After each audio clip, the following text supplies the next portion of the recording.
Cuando es tiempo de decidir, es el momento de reflexionar. Y a eso te invita el periodista Federico Fasano Mertens, a desechar por algunos minutos desde los viejos falsos rumores a las modernas fake news viralizadas entre operadores, asesores, encuestadores, trolls, haters y hackers. Porque cada elección se nos hace más difícil conocer la verdad y decidir nuestro voto. Por candidatos con ideas, programas, sensibilidad y capacidad de gestión y conducción. Por eso, Federico Fasano Mertens les propone este manual para indecisos, para reflexionar sobre lo que les importa, su vida, sus familias, su seguridad, educación, salud, vivienda, trabajo y jubilación. Esto que se llama La Cosa Vostra.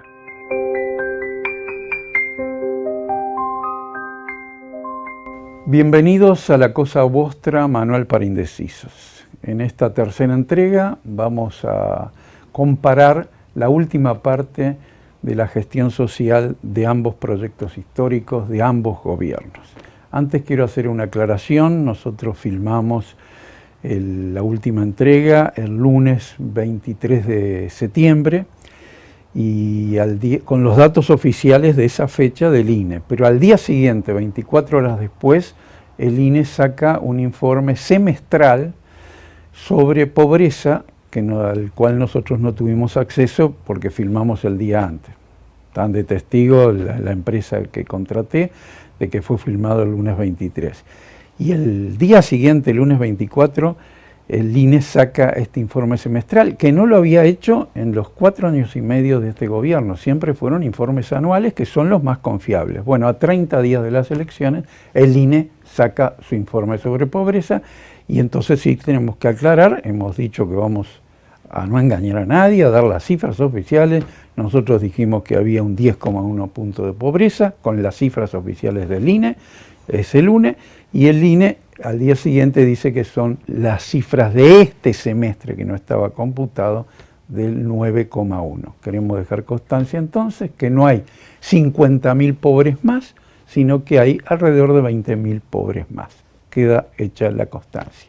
También ese informe, que insisto, nos llama la atención que a 30 días de las elecciones se saque un informe semestral cuando nunca se hizo, revela que si bien disminuyó unos 30.000 pobres menos con relación a los 50.000 que tienen en su haber, también aumentó la riqueza, la distribución de la riqueza en los sectores más altos. Un 5% se benefició con este nuevo ingreso de recursos.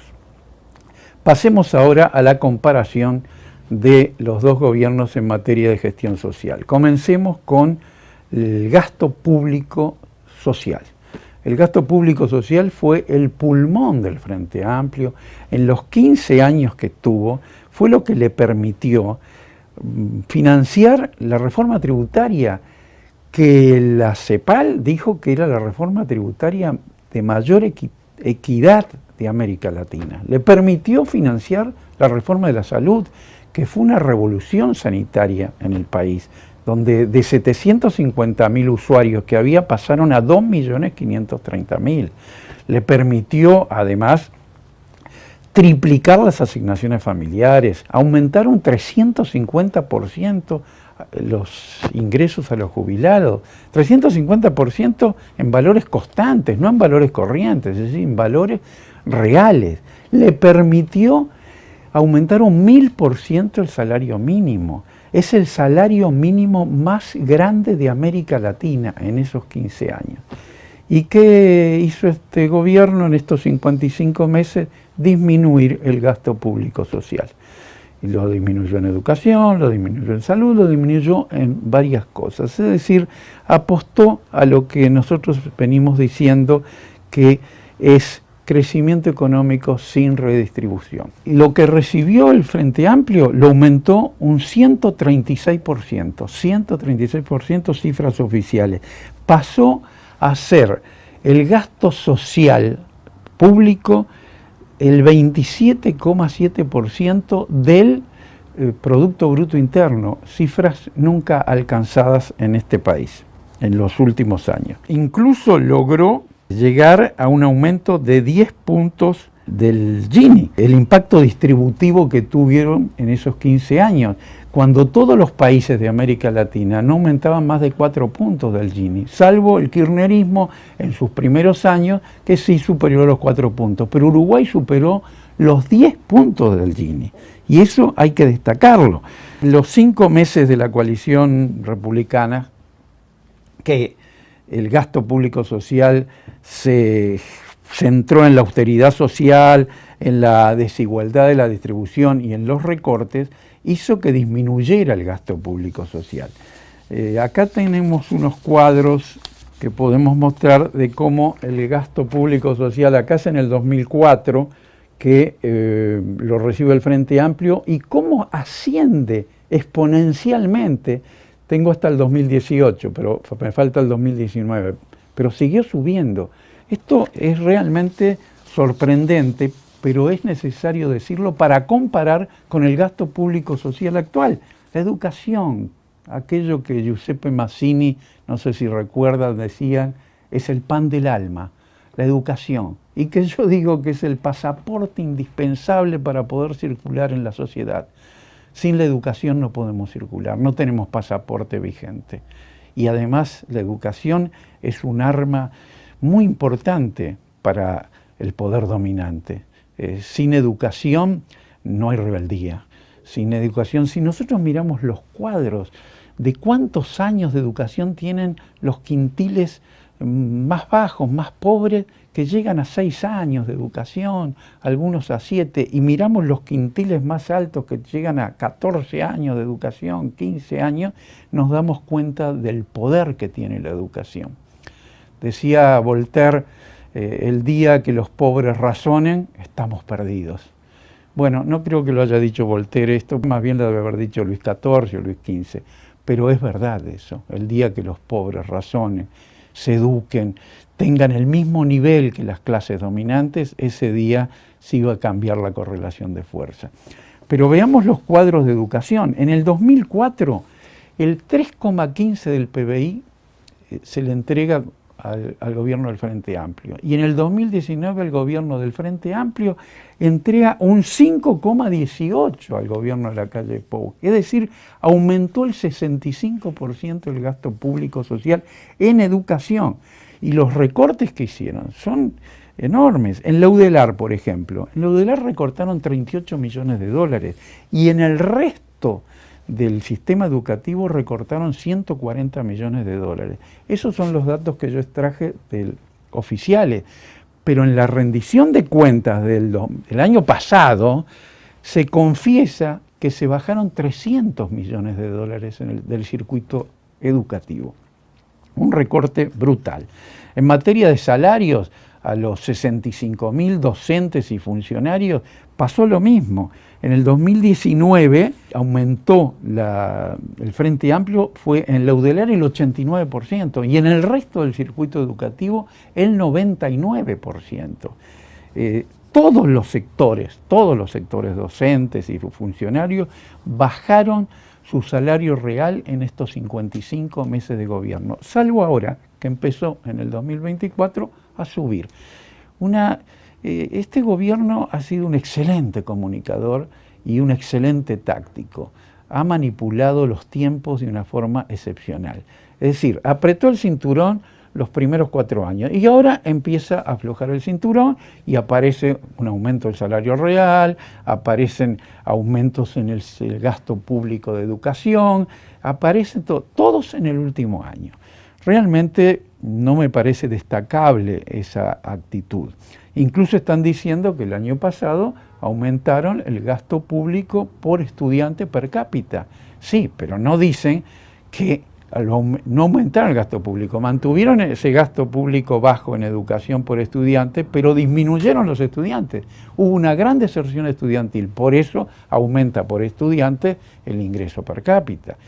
En el 2024 también empezó a subir el gasto público en educación.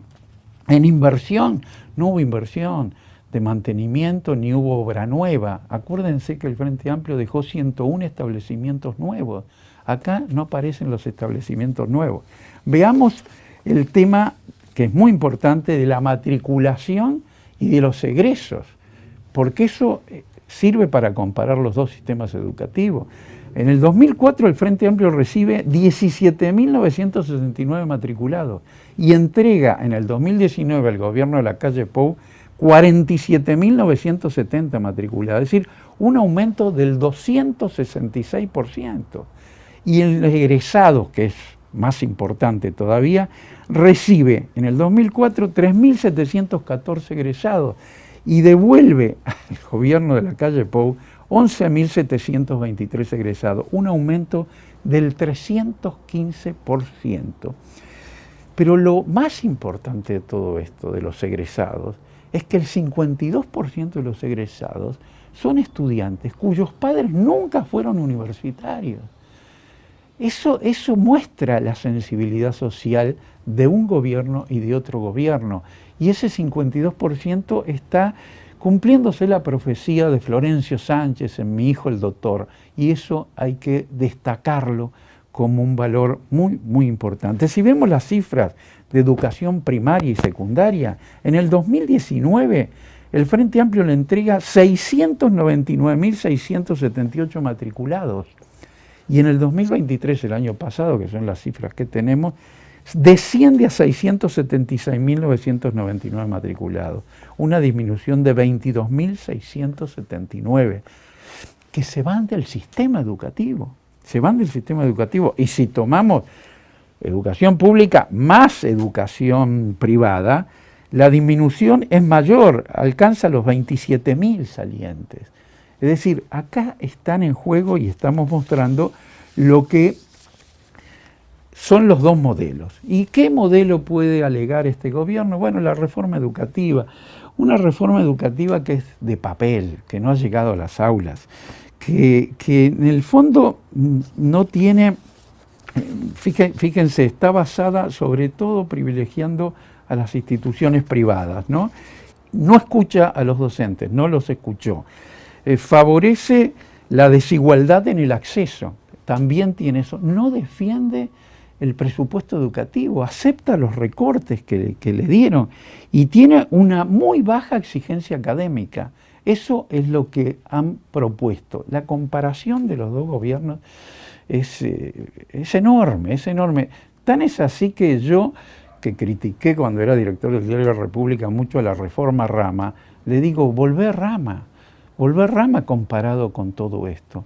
No puede ser. Acá los capitalistas del conocimiento se han olvidado de los marginados de la educación. Esa es verdad. Acá, lo puedo resumir en dos palabras, la materia gris ha sido derrotada por la materia prima. Así lo veo yo. En materia de educación no hay punto de comparación. Veamos el gasto público en salud, porque en la salud fue una gran revolución la que hizo el Frente Amplio. Como dijimos, eran 750.000 usuarios, pasaron a 2.530.000 usuarios. Es tan importante eso que triplicó los fondos que le dio ACE y quintuplicó el gasto público social en salud pública, lo quintuplicó. Cuando este gobierno ha reconocido en el Parlamento que recortó 96 millones de dólares en salud pública. Aún más, el Frente Amplio logró equipararse a los países de la OCDE en esos 15 años, alcanzando el 70%, cuando los países de la OCDE reclaman el 72%. Está prácticamente equiparado. Y acá no, redujeron los gastos en salud. Los medicamentos, por ejemplo, el 37% me dan los cuadros de recortes y me da también un stock reducido en un 60%. Veamos una cosa muy importante que dicen los cuadros, que son los tiempos de espera de la gente en ACE. ACE ha incumplido en estos 55 meses todo lo aprobado en tiempos de espera. Los cuadros me dicen que en policlínica 6 veces más de tiempo de espera, en cirugía 7 veces más, en pediatría 10 veces más y en ginecología, basta todos los restos, 17 veces más de espera que lo que estaba. Están desestructurando ACE y sobre todo están privatizando todo lo que se puede y hay una una unidad, entre lo público y lo privado. El Frente Amplio siempre tuvo como un principio, un dogma, que lo público sea más público y lo privado más privado. Bueno, acá no, acá se mezcla lo público y lo privado, generando los grandes escándalos que hemos visto. Tengo acá un cuadro que puede exhibir de cómo ha aumentado el gasto público en salud y cómo ha disminuido el privado. La parte de abajo, gris, es el gasto público y la de arriba es el privado. Fíjense, en el 2004 el gasto público chiquito y el gasto privado enorme. Y empieza a subir todo el gasto público a estos niveles y disminuir el gasto privado. Eso ha sido la política del Frente Amplio en materia de gasto público de salud. Pasemos a ver cómo se comportaron los dos proyectos en torno a la clase media, porque el Frente Amplio ha sido el gran defensor de la clase media uruguaya durante los 15 años de gobierno. Elevó la clase media en 480.000 clasemedieros más. Aumentó la clase media en esos 15 años 480.000 más. En estos 55 meses ha disminuido la clase media, por lo menos 20.000 personas que han descendido, han salido de la clase media. Bueno, primero expliquemos qué es la clase media, pero hay un parámetro mundial, digamos, que dice que clase media es aquella persona que recibe entre 13 y 70 dólares por día y por persona, pero no son al cambio de nuestro cambio de 40 pesos el dólar, no, se guía por una paridad del poder adquisitivo, que se le denominan PPA, que es totalmente distinta, por eso esos valores son tan bajos, pero tiene que ver con las canastas de distintos países, ¿no? Fíjense que recibe el Frente Amplio una clase media cuyo 45,9%, es decir, la mitad de la clase media, solamente recibe un ingreso de 13 a 20 dólares del PPA, estamos hablando. Y eso lo baja el Frente Amplio al 28,1% que perciben esos 13 a 20 dólares. Y rescata un 17,8% de la clase media baja y la sube a la clase media y a la clase media alta, recibiendo esas personas de 30 a 70 dólares PPA por día y por persona. Es decir, tuvo una política favorable a las capas medias impresionante que, si la comparamos con estos 55 meses, donde el aumento de las tarifas públicas, la modificación de la carga impositiva mediante la manipulación del IRPF y sobre todo los recortes en el gasto público social, hacen que por lo menos haya 20.000 personas que estaban en la clase media y que han dejado de pertenecer a ella. Bueno, sobre cuadros, tengo en donde se ve muy bien la parte baja, es la clase baja, digamos, y la parte arriba es la clase media. Acá en el 2004, donde empieza el Frente Amplio, vemos cómo baja la clase baja y cómo la clase media aumenta a todos estos niveles, ¿no? Es enorme lo que ha sido eso. No tengo más cuadros para mostrar, pero sí me faltan temas para concluir el tema de la comparación de la gestión social. Uno de ellos son las jubilaciones. Bueno, no admite punto de comparación porque la ley que aprobaron el año pasado, en el año 23, bueno, es terrible, es decir, le quita 5 años a los activos, tienen que trabajar 5 años más para jubilar, los obliga a los aportes a la SAFAP, van a recibir menos dinero que el que reciben ahora. Yo sé que todo eso se hizo por el desfinanciamiento del gasto de la seguridad social. Y en esta materia no hay noticias buenas, en esta materia nada es amable y todos vamos a tener que contribuir a ese desfinanciamiento. Lo injusto es que esta ley hace que el desfinanciamiento lo cubra un solo platillo de la balanza, solo en un lado, es decir, los trabajadores, los jubilados, los pensionistas son los que tienen que cubrir el desfinanciamiento. Y eso no es justo, de ninguna manera es justo.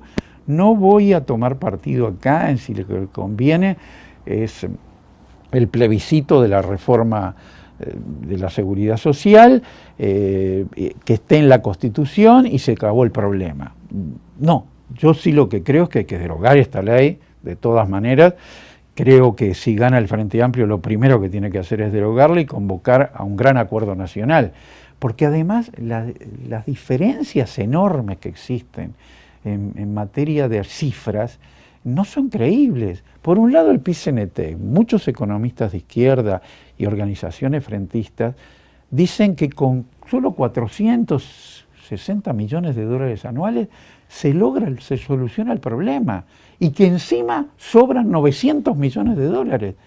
Y el oficialismo dice que no, que se necesitan 1.500 millones de dólares anuales y que además dentro de 15 años se van a precisar 4.000 millones de dólares anuales. La matemática es una ciencia exacta, no puede haber una diferencia de esto. Hay que sentarse y llegar a un acuerdo y ver las cifras, cuáles son las cifras reales. Sobre todo teniendo en cuenta que las AFAP reciben 1.500 millones de dólares del Estado todos los años y que hoy acumulan 24.000 millones de dólares para los jubilados. Es decir, lo que me parece un desastre es la ley que se aprobó el año pasado y cómo carga todo el peso en los trabajadores.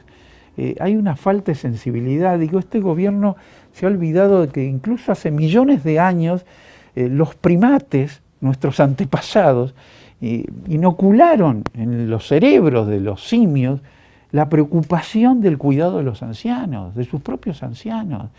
Estos parecen querer volver a la época de los esquimales hace siglos, donde cuando se les caían los dientes porque los trabajaban con los dientes el cuero del cual vivían, bueno, los sacaban del iglú y iban a morir ahí en el frío, en los témpanos.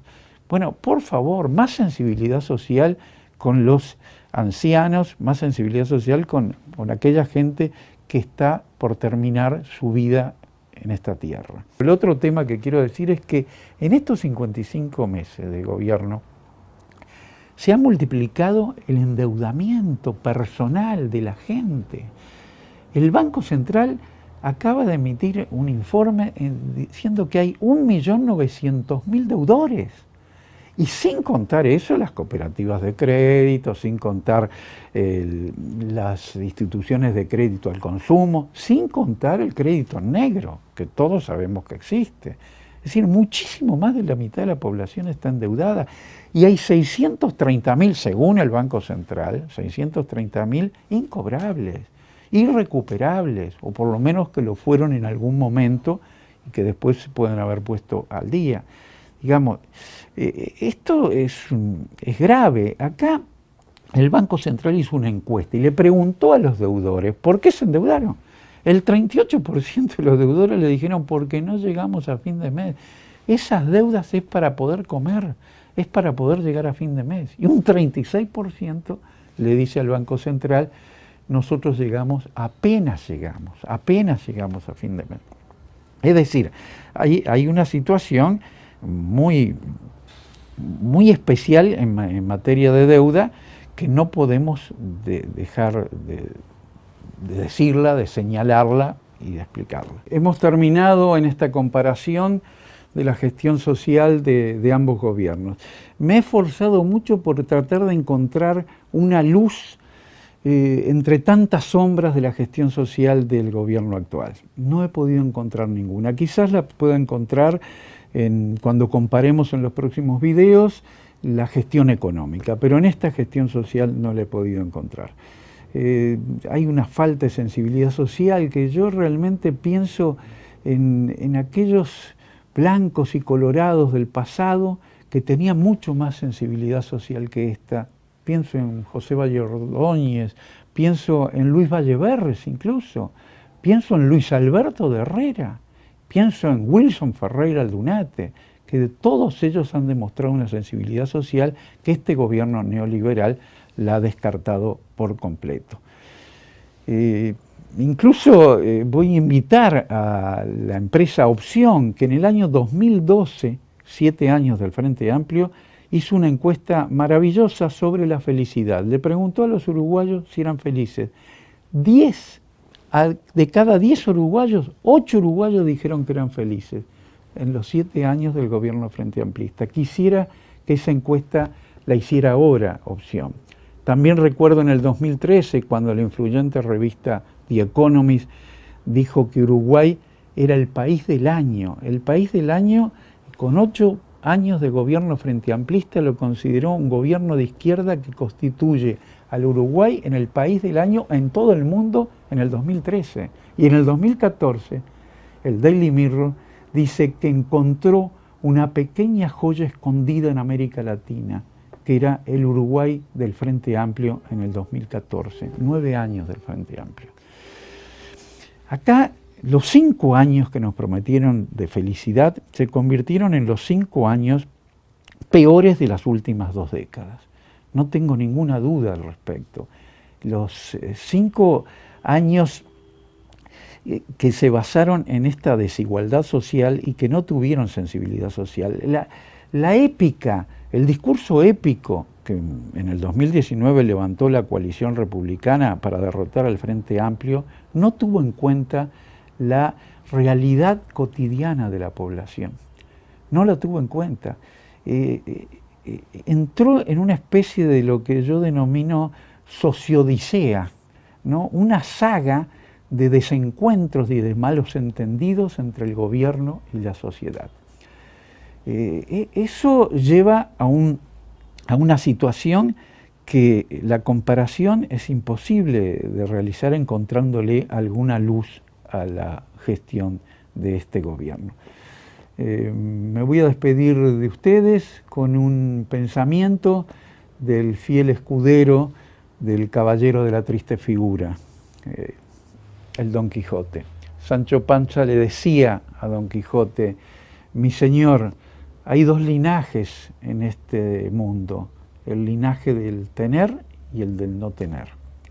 Me pregunto, y insisto en que las preguntas y no las respuestas son la fuente de toda sabiduría, ¿qué le preguntaría Don Quijote antes de embestir contra los molinos de viento de la Plaza Independencia? ¿Qué le preguntaría a nuestro presidente? Mi señor, ¿a cuál de los 2 linajes serviste en estos 55 meses? Bueno, eso es todo. Los espero el viernes a las 18 horas para ingresar en la comparación de la gestión económica de los 2 gobiernos. Muchas gracias. Gracias por compartir este manual para indecisos que les propone el periodista Federico Fasano Mertens de camino a las elecciones nacionales, para reflexionar y decidir sobre lo que importa, la cosa vostra.